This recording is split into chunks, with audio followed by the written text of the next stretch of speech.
Oh, when the saints go marching in. Vox Fidei brings you into the inner life of the Word made flesh. Father Chris guides us in the lives of the saints in this series. Hi, welcome. It's Saintly series. Today, 7th of August, we celebrate the feast of St. Cajaetan. St. Cajaetan was born in Vicenza in northern Italy. At the age of 24, he obtained a doctorate in canon and civil law from the University of Padua. Cajaetan was made a senator in Vicenza with zeal to priestly life. He pursued further and received minor orders of the tonsure. He was appointed to the court of Pope Julius II even as a youth, and he was popularly then referred to as the saint. His life took a dramatic transformation when he joined the Oratory of Divine Love in Rome, a group that was devoted to piety and charity.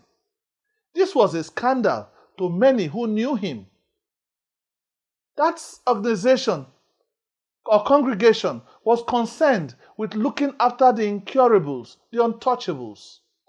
At the age of 42, he founded a hospital for the untouchables and the incurables in Venice.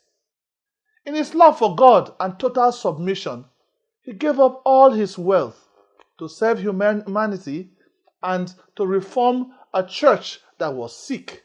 He would say the church was sick in the head, especially in revitalizing the zeal of the clergy.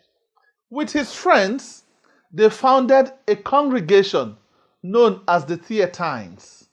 Their apostolate was centered around saving souls through moral living, through sacred studies, through preaching and care for the sick and the poor. As a congregation, they rejected ownership of properties, no salaries, and they relied solely on gifts for sustenance. When the Emperor Charles V ransacked Rome in 1527, their house in Rome was attacked, and so they escaped and fled to Venice. St. Cajaetan also founded the Monte de Pieta group, Mountain of the Font of Piety. This was in Naples. It was one of the non-profit making organizations where the poor could come and borrow money just to survive.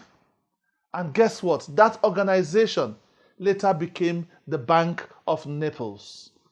He made effort to bring about religious peace in Naples. He would sleep on bare plank as bed.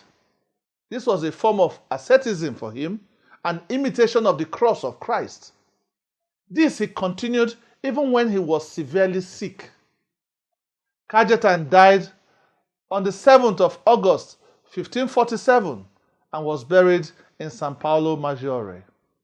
Prior to his canonization, when Naples was struck by a pandemic, the bubonic plague as it was called, this plague claimed about 600 to 700 lives daily. But on the feast day of Blessed Cajaetan, no death was recorded in Naples. And so the people intensified their invocation, their intercession to St. Cajaetan. And later, the plague eventually disappeared. We too, like Cajaetan, must learn to love God above our material possessions. It is more profitable to labor for spiritual goods than for earthly things that will fade away. Cajaetan was canonized on the 12th of April in 1671 by Pope Clement X. Cajaetan is the patron saint of the unemployed, of job seekers, as well as countries like Italy and Argentina and Brazil and El Salvador. The color of the day is white. What we offer the saints is veneration. God bless you. I am Father Chris, Vox Fidei. Oh, when the saints go marching in. Oh, when the saints go marching in. Vox Fidei, God is in charge.